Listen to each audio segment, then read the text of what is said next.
Hello everyone, welcome back to the new video. कैसे हैं आप सभी? होपफुली आप सब एकदम ठीक होंगे। और काफ़ी लंबा सफ़र तय करने के बाद हम पहुंच गए घूमने के लिए अपने पतिदेव की नानी के घर। जी हाँ, मेरे नानी सास के घर, जो कि है बैद्यनाथ धाम में। और यहाँ काफ़ी लंबा टाइम जो है ना लगा हमें यहाँ पहुँचने में। पूरे 2 दिन का सफ़र रहा यहाँ तक पहुँचने के लिए। इतनी तेज धूप है भी नहीं, इतनी तेज धूप है भी नहीं। कल से कम कम है, बारिश हो रही है कल से, अच्छा है। पानी लेकिन पूरा साफ है। पानी साफ है भैया। अपना अपना मेरा तो बचपन इसी में गया है, फुल एंजॉय करते थे।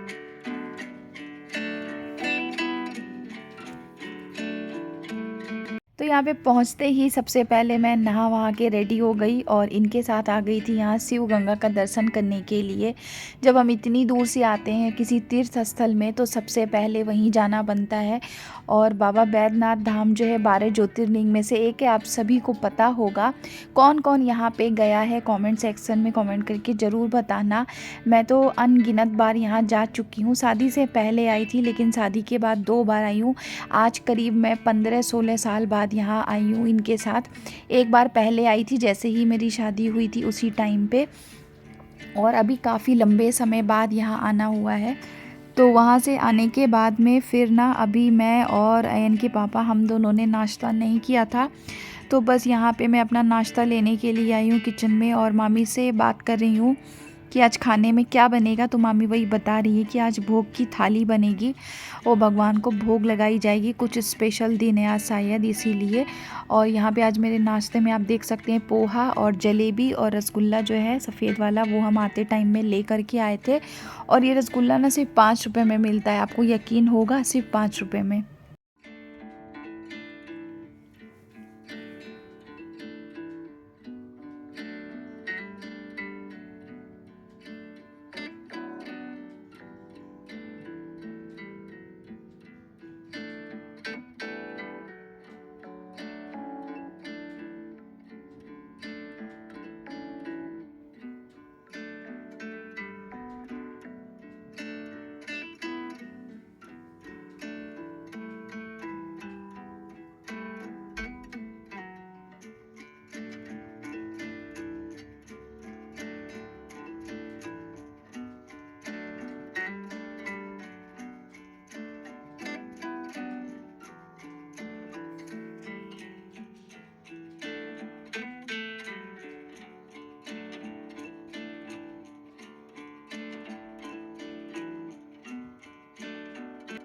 तो जैसे ही हम वहाँ पहुँचे तो मामी की जो बेटी है, मतलब मेरी ननद जो है, उनका फ़ोन आ गया था कि आज शाम को ही ना भाभी को आप हमारे घर लेके आना।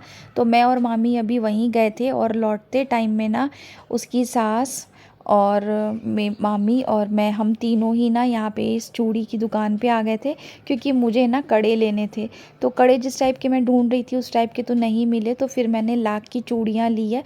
और इसमें ना 8 मतलब चूड़ियाँ थी, और इसमें ना स्टोन लगे हुए थे, तो काफ़ी सुंदर लग रही थी और कलरफुल थी, मल्टी कलर की थी। तो आप किसी भी साड़ी सूट के साथ मैच करके पहन सकते थे। और प्राइस भी काफ़ी रिजनेबल था, सिर्फ 100 रुपीज़ की मुझे 8 जो है ना ये चूड़ियाँ दिए थे। और उसके बाद हम आ गए थे इस कुम्हार की दुकान पे, क्योंकि मामी को ना मैंने जब से आई मैं 1-2 दिन में ना पूजा करते देखा, तो काफ़ी छोटे छोटे दिए मामी यूज़ कर रखी थी। मतलब उसमें बत्ती ना एकदम आराम से टिक जा रही थी, और ऊपर से जब हम घी डालते हैं ना तो बत्ती इधर उधर जो है ना डोल नहीं रही थी। तो मैंने बोला मामी मुझे भी दिला दो, मैं ये पुणे लेके जाऊंगी। तो सब हंसने भी लग गए कि तुम इतनी दूर से आई हो और ये मिट्टी के दिए लेके जाओगी। फिर मैंने बोला कोई बात नहीं है ना, जब आए हैं इतनी दूर से और भगवान के लिए भी कोई चीज़ मिल रही है तो ले लेना चाहिए, अपने लिए तो सभी शॉपिंग करते हैं।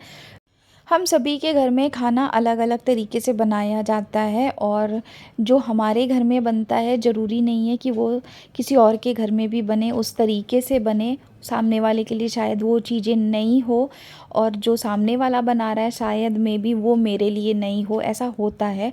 तो यहाँ पे आज मामी आलू परवल की, सॉरी परवल की सब्ज़ी बना रही है, खाली आलू की नहीं, मैंने गलती से बोल दिया।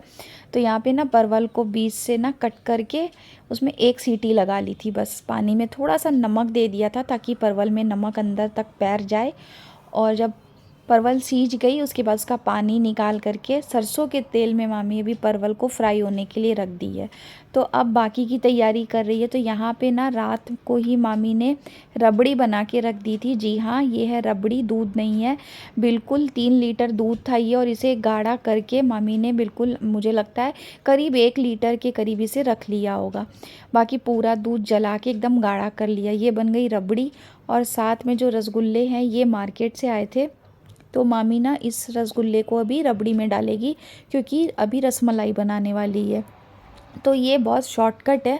मामी रसगुल्ले भी घर पे बनाती है, लेकिन अभी गर्मी बहुत ज़्यादा हो रखी थी, इस वजह से मामी ने ना बाहर से मंगा लिए थे रसगुल्ले, और रबड़ी जो है ना वो घर पे तैयार कर ली थी। तो रबड़ी का काम जो है वो रात को ही कर लिया था, ताकि अभी जो है ना ज़्यादा टाइम इसमें नहीं लगे, क्योंकि अभी 2 सब्जी बनेगी और साथ में जो है ना और भी बहुत कुछ बनाएगी, पता नहीं क्या, अभी आप आगे देखते जाइए वीडियो में।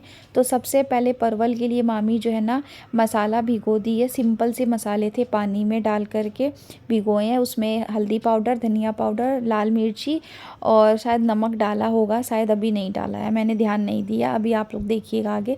और उसके बाद में ना यहाँ पे टमाटर ले ली थी, उसमें हरी मिर्च और मलाई डाल दी थी। तो आज मलाई परवल की सब्ज़ी बना रही है मामी, जो कि बिल्कुल मेरे लिए नई थी। मैंने आज से पहले कभी ना ही बनाई और ना ही खाई।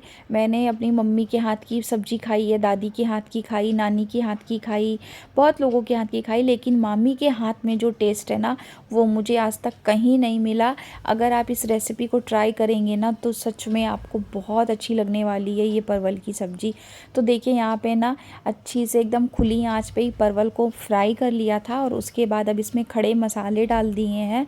और यहाँ देखिए तब तक यह आ चुका था ले करके दूध, और साथ में मामी ने मंगवाई थी कस्तूरी मेथी, जो कि अभी सब्जी में डालने वाली है। तो दूध का भी काम नहीं था, तो मैंने इनको बोला कि तुम इसे फ्रिज में रख दो, तो बस वो अभी इसे फ्रिज में रख देगा। और खाना बनते जा रहा है, साथ साथ और भी घर के काम जो है वो मैं कर रही हूँ, क्योंकि मुझे आज किचन में काम नहीं करना था। मामी बोली मैं भोग बनाऊँगी, तो सिर्फ तुम सूट कर लो, क्योंकि तुम्हारे पास जो है ना स्टैंड भी नहीं है, ताकि हम दोनों कर सके। अगर तुम काम करवाने लगी तो फिर वीडियो नहीं बन पाएगी। तो फिर मैंने ना सिर्फ़ और सिर्फ रिकॉर्डिंग की थी आज आप लोगों के लिए, और कुछ भी नहीं किया। तो यहाँ पे देखिए मसाले को डाल के भून लिया, और यहाँ पे ना मामी क्या कर रही है, अभी हींग को कूट रही है। ये डली वाली हींग थी, और इसका जो फ्लेवर होता है काफ़ी स्ट्रॉन्ग होता है, तो इसे कूट के ही डाला जाता है। तो कूट के हींग डाल दी, और उसके बाद जो प्यूरी बना के रखी थी टमाटर और मलाई हरी मिर्च की, वो डाल दी है। अब इस मसाले को मिलाने के बाद अच्छी से तब तक भुनेंगे जब तक कि इसका पूरा तेल जो है ना वो नहीं छोड़ देगा। और मलाई डाली है तो मलाई भी अपना घी छोड़ेगा।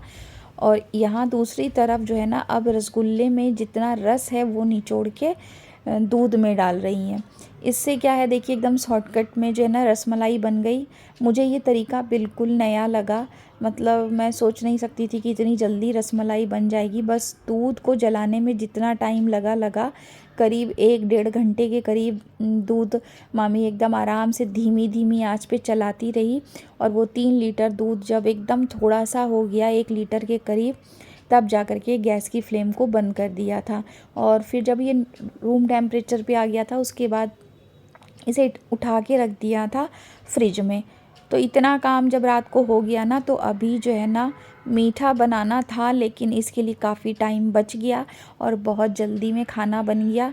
इतनी गर्मी होने के बावजूद भी इन्होंने सिर्फ 40 से 45 मिनट में पूरा लंच जो है वो तैयार कर लिया था।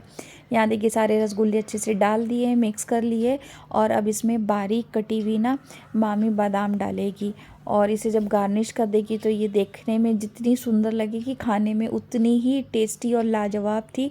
तो आप ये जो रसमलाई की रेसिपी है ना एकदम शॉर्टकट में घर में आराम से बना सकते हैं। कई बार क्या होता है ना, चीज़ें हमें भी पता होती है कि ऐसे बनेगी, लेकिन ना जो हमारा तरीका होता है ना शायद वो टफ़ होता है या फिर वो टाइम टेकिंग वाला होता है।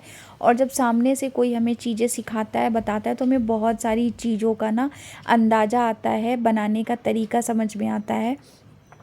तो मुझे ना यहाँ पे आने के बाद में आज ये चीज़ समझ में आई कि बड़े बड़े ही होते हैं और छोटे छोटे ही रहते हैं। मैं ये नहीं कहती छोटों में जो है ना एक्सपीरियंस नहीं होता है, हमें भी एक्सपीरियंस काम कर कर के ही आ रहा है, लेकिन जो हमारी मम्मी को एक्सपीरियंस है, दादी को है, जस्ट लाइक मामी है उनको है, नानी है उनको है, वो हमारे पास नहीं है अभी भी। हमें भी जैसे जैसे हमारी एज होगी हम चीज़ों को सीखेंगे तभी हमें भी पता चलेगा।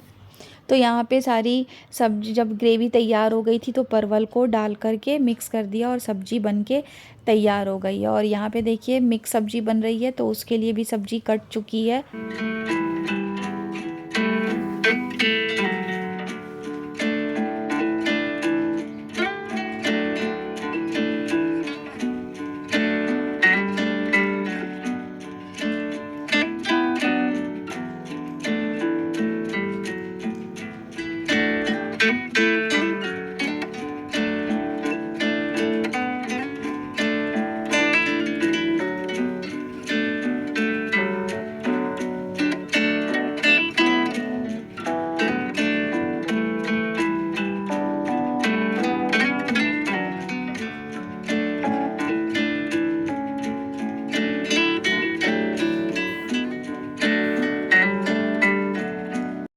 तो यहाँ पे मैं तांबे की जो घंटी है उसे साफ़ कर रही हूँ नींबू और नमक से। जी हाँ, बिल्कुल आप सही सुन रहे हैं, नींबू और नमक का यूज़ किया है। कोई मैंने इसमें केमिकल पाउडर नहीं लिया है, ना ही मैंने पीताम्बरी का यूज़ किया। उसी से ही इतनी अच्छी चमक गई थी बिल्कुल, और एकदम गजब साइन आ गई थी। और उसके बाद अब चलते हैं दूसरी रेसिपी की तरफ। यहाँ पे मामी बना रही है मूंग दाल की पकौड़ी। उसके लिए मूंग दाल को 3-4 घंटे अच्छे से भिगो दिया था और उसके बाद वॉश करके मिक्सर में पीसा। इसमें अदरक, हरी मिर्च डाला, थोड़ा सा हींग डाला था।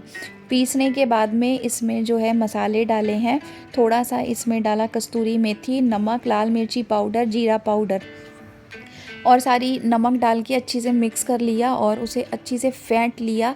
फेंटने के बाद में अब यहाँ पे सरसों के तेल में पकौड़ी उतारी जा रही है। इस पकौड़ी को ना आप दही के साथ भी खा सकते हैं, पानी में डिप करके रख दीजिए गुनगुने पानी में, और फिर आप इसे दही में डिप करके, जिस तरीके से हम दही बड़े खाते हैं उस तरीके से भी खा सकते हैं, नहीं तो फिर किसी चटनी के साथ, या फिर बच्चे तो इसे ऐसे ही कोरा ही खा लेते हैं। अभी जैसे ही मामी जो इसे फ्राई कर रही थी तो इसकी खुशबू जो है पूरे घर में जो है ना फैल रही थी, और सबको पता चल गया कि आज पकौड़ी बनी है।